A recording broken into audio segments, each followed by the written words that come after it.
तो ये pre board का पार्ट 2 है और इसके अंदर सारे आंसर क्या है बिल्कुल वैसे दिए जैसे आपको एग्जाम में लिखने हैं। हर समय तो समझते हैं। नेक्स्ट जो क्वेश्चन है खंड बा 2 नंबर के क्वेश्चन आएंगे। यूरोपीय संघ की ऐसी किन्हीं 2 विशेषताओं को उजागर कीजिए जो अन्य किसी क्षेत्रीय संगठन से भिन्न हो। पहले नंबर पे क्या है, एक समान मुद्रा का चलन। अन्य किसी संगठन में एक समान मुद्रा का चलन नहीं है, कोई सा भी संगठन उठा के देख लो। समझ, एक तो इसकी विशेषता ये है और दूसरा इसकी एक संसद है, एक राष्ट्रगान है। में ये आर्थिक मुद्दों के साथ साथ राजनीतिक मुद्दों को भी हल करता है, यानी एक संविधान को छोड़कर इसने क्या है सभी चीजें अपनी क्या है बनाई। समझ में आ रहा नहीं आ रहा? नेक्स्ट नंबर पे देखते हैं क्वेश्चन नंबर 14। आंतरिक रूप से विस्थापित जन और शरणार्थी के बीच में अंतर उदाहरण सहित स्पष्ट कीजिए। आंतरिक रूप से विस्थापित जन किसे कहते हैं? एक देश की राष्ट्र सीमा के अंदर ही राजनीतिक या जातीय उत्पीड़न के कारण एक स्थान से दूसरे स्थान जाने को मजबूर होना, देश के अंदर ही। क्या क्या है? जैसे कश्मीरी पंडित कश्मीर से क्या है दिल्ली की तरफ क्या रवाना हुए, उनका क्या हुआ, एक उत्पीड़न हुआ। किसके द्वारा? तो एक जातीय उत्पीड़न था, यानी कि एक मुस्लिम समुदाय द्वारा जो अल्पसंख्यक थे कश्मीरी पंडित, उनका उत्पीड़न। आगे देखते हैं शरणार्थी। शरणार्थी क्या होते हैं? अपना देश छोड़ने को मजबूर होते हैं। आप आंतरिक रूप से विस्थापित जन अपने देश के अंदर ही एक स्थान से दूसरे स्थान जाने को मजबूर होते हैं। ये शरणार्थी है, ये एक देश से दूसरे देश जाने को मजबूर होते हैं। उसका कारण क्या हो सकता है? प्राकृतिक आपदा हो सकती है, जैसे भूकंप आ गया कहीं पर मान के चलो बाढ़ आ गई, इस मजबूरी में उन्हें छोड़ना पड़ा, या राजनीतिक उत्पीड़न हो गया। इसका एग्जाम्पल क्या है?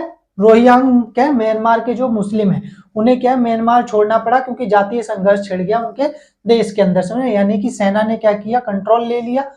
महामारियां इस बात का संकेत है कि अंतरराष्ट्रीय सहयोग को बढ़ाने की आवश्यकता है। इस कथन के समर्थन में कोई 2 तर्क लिखिए। तो पहला तर्क ये है कि महामारियां एक देश से निकलकर पूरे विश्व में फैल जाती हैं, क्योंकि आज की दुनिया वैश्वीकरण के कारण क्या पारस्परिक निर्भरता पर टिकी हुई है, जो कि किसी भी बीमारी को पूरे विश्व में फैलाने में क्या है सहायक होती है। जैसे कोविड-19 ले लो, चीन से निकली और पूरे विश्व में फैल गई। नेक्स्ट नंबर पे दक्षिण एशिया में बर्ड फ्लू ले लो, जिसके कारण मुर्गा निर्यात पर क्या हुआ, प्रभाव पड़ा। नेक्स्ट में यूके से मेड काऊ ले लो, जो कि अरबों डॉलर का क्या हुआ, नुकसान हुआ। अफ्रीका से क्या ले लो, एड्स ले लो, जो अफ्रीका से निकला उसके बाद पूरे विश्व में फैल गया। नेक्स्ट नंबर पे अब समझना, इन्हें देश यानी कि इन बीमारियों को ना तो कोई एक देश रोक सकता है और ना ही खत्म कर सकता है, इसीलिए क्या अंतरराष्ट्रीय सहयोग की आवश्यकता होती है। तो 2 इसके पॉइंट हो गए समझ। नेक्स्ट क्वेश्चन नंबर क्या है 16 कह रहा है ईवीएम का पूरा नाम क्या है? EVM electronic voting machine.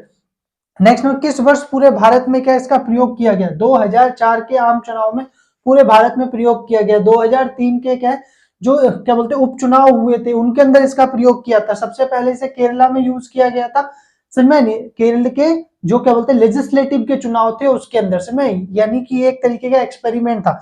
जब सफलता को देखकर क्या है जो क्या नाम है आपका election commission of India article 324 समझ 324 के तहत जो क्या इलेक्शन कमीशन ऑफ इंडिया उसने पूरे भारत के अंदर इसको इंप्लीमेंट किया। क्लियर? नेक्स्ट क्वेश्चन प्रश्न नंबर 17 है। प्रश्न नंबर स्वतंत्रता के बाद भारत में कायम हुए एक पार्टी के प्रभुत्व किसी अन्य देशों से किस प्रकार भिन्न है? नेक्स्ट अपने उत्तर की पुष्टि उदाहरण सहित कीजिए। तो फर्स्ट रीजन 2 उदाहरण सहित बोल रहा है। बहुत से देशों में जो शासन व्यवस्था थी वो 1 पार्टी सिस्टम पर आधारित थी, एक ही पार्टी वहां पर अस्तित्व में थी। जैसे चीन ले लो, यूएसएसआर ले लो, नेक्स्ट क्यूबा ले लो, ये क्या थे, एक कम्युनिस्ट पार्टी के ही अधीन थे। जबकि यहाँ पर क्या है अन्य दल बनाने पर प्रतिबंध था, पर भारत में ऐसा नहीं था। भारत में मल्टी पार्टी सिस्टम था, कांग्रेस के अलावा भी क्या अन्य दल अस्तित्व में थे।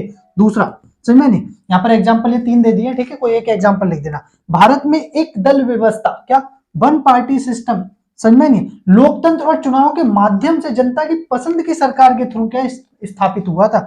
जबकि अन्य देशों में अलोकतांत्रिक सैनिक शासन बिना चुनाव के ही एक पार्टी का क्या प्रभुत्व रहा है। जैसे आप म्यांमार लिख देना, पाकिस्तान लिख देना, अयूब खान की जो सरकार थी सैनिक शासन था, आई ना। बेलारूस हो गया, नेक्स्ट नंबर पे इरिट्रिया हो गया। समझ में आ गया नहीं आ गया? ठीक है, नेक्स्ट क्वेश्चन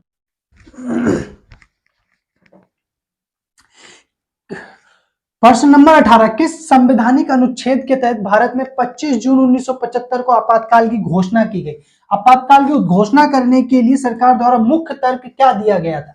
तो अब समझते हैं, यहां लिखेंगे अनुच्छेद 352 के तहत आंतरिक गड़बड़ी की आशंका के तहत आपातकाल लगाया गया था। इसका मतलब यह है कि जो आपातकालीन प्रावधान है संविधान में, समय नहीं है, राष्ट्रपति की जो पावर है वो 3 अनुच्छेद में है। अनुच्छेद 352, 356, 360। ठीक है, 356 कब लगता है? 356 उस स्थिति में लगता है जब दूसरे यानी कि पड़ोसी देशों से क्या है युद्ध की आशंका हो। अर्थ में जब लगे कि क्या पड़ोसी देशों से युद्ध हो गया या युद्ध की घोषणा कर दिए तो 356 लगेगा। 360 कब, जब आर्थिक संकट आ जाए।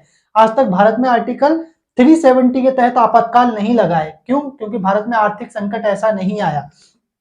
नेक्स्ट में रीजन क्या दिया गया था? आंतरिक गड़बड़ी, यानी कि जब क्या देश के अंदर जनता ही क्या कर दे, विद्रोह कर दे। ऐसा सरकार ने क्या ब्लेम लगाया कि जनता विद्रोह कर सकती है प्रशासन के खिलाफ। समझ में नहीं है, इसी वजह से क्या है आपातकाल लगाना जरूरी है, पर वास्तविकता ये नहीं है। पर यह बात अलग है कि अब उसे बदल दिया गया। समझ में नहीं है, अब 44वें संशोधन में कर दिया गया है कि आपातकाल यानी अनुच्छेद 352 को जब भी इंप्लीमेंट किया जा सकता है या इन्फोर्स किया जा सकता है उस स्थिति में जब क्या सशस्त्र विद्रोह की क्या हो, आशंका हो, यानी कि जब जनता हथियार उठा ले, समझ में, तो ही आर्टिकल 352 लगाया जा सकता है, वैसे नहीं। क्लियर? नेक्स्ट देखते हैं। नेक्स्ट जो क्वेश्चन है वो पार्ट 3 के अंदर देखेंगे, तो पार्ट 3 देखिए इसके लिए।